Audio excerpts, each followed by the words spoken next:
ব্যাংককের Fraser sweets hotel, যে হোটেলে আমরা আছি সেই হোটেল নিয়ে আপনাদেরকে তো একটু জানাতেই হয়, এবং সেই হোটেলের আসলে রুম কেমন, রুমের ভেতরের পরিবেশটি কেমন সেটি যদি একটু না জানাই তাহলে খানিকটা আসলে এখানে বাকি থেকে যায়। চলেন তাহলে সেই হোটেলটা একটু ঘুরে আসি। প্রথমেই এই লিভিং রুমটা দেখাচ্ছি।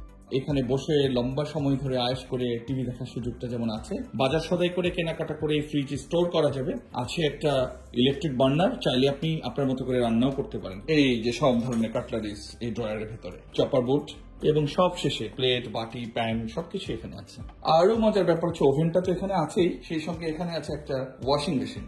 এবার চলে যাই আমাদের বেডরুমে, যেখানে আসলে থাকার জায়গাটা। এখানেও একটা টেলিভিশন আছে, বড় টেলিভিশন, শুয়ে শুয়ে লম্বা সময় ধরে টিভি দেখার সুযোগ আছে। চমৎকার ব্যাপার হচ্ছে এই হোটেলের মধ্যে এই পাশটা দিয়ে ব্যাংকক সিটিকে দারুণ ভাবে দেখা যাবে। রাতের ব্যাংকক দেখতে অনেক বেশি সুন্দর। এটা দেখতে দেখতে এই রুমে অনেক সময় কাটানো যায় এবং বেশ আরাম করে এই ঘর থেকে ব্যাংকককে উপভোগ করা যায়।